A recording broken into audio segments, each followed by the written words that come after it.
Hello everyone, welcome to our channel. బంగాళాఖాతంలో ఏర్పడినటువంటి మరొక ఉపరితల ఆవర్తన ద్రోణి తెలుగు రాష్ట్రాల్లో భారీగా కురవనున్నటువంటి వర్షాలు వివరాల్లోకి వెళ్దాం. వాతావరణ పరిస్థితులు తెలుసుకుందాం. వాటన్నిటికంటే ముందు మీరు ఇంకా మన ఛానల్ కనుక సబ్స్క్రైబ్ చేయనట్లయితే వెంటనే సబ్స్క్రైబ్ చేసి పక్కన ఉన్న బెల్ ఐకాన్ని క్లిక్ చేసేయండి. ఇక లేట్ చేయకుండా వివరాల్లోకి కనుక వెళ్ళినట్లయితే రెండు తెలుగు రాష్ట్రాల్లోనూ కుండపోత వర్షాలు నమోదవుతున్నాయి. అయితే ఇదిలా ఉండగా బంగాళాఖాతంలో మరొక అల్పపీడనం ఏర్పడింది.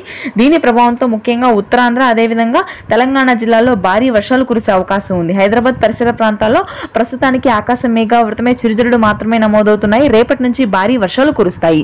ఇక ఆ తర్వాత ఉత్తరాంధ్ర బెల్ట్ కూడా మరొక 3 రోజుల పాటు వర్షాలు నమోదయ్యే అవకాశాలు ఉన్నాయి. శ్రీకాకుళం, విజయనగరం, విశాఖపట్నం ప్రాంతాల్లో మోస్తరు నుంచి భారీ వర్షాలు నమోదవుతాయి. మధ్యాంధ్ర, గుంటూరు, కృష్ణా, కోనసీమ ప్రాంతాల్లో తేలికపాటి జల్లులు మాత్రమే ఉంటాయి. రాయలసీమలో మాత్రం భారీ వర్షాలు కురిసే అవకాశాలు ఉన్నాయి. అండమాన్లో ఏర్పడినటువంటి అల్పపీడన ద్రోణి క్రమేణా బలపడుతుంది.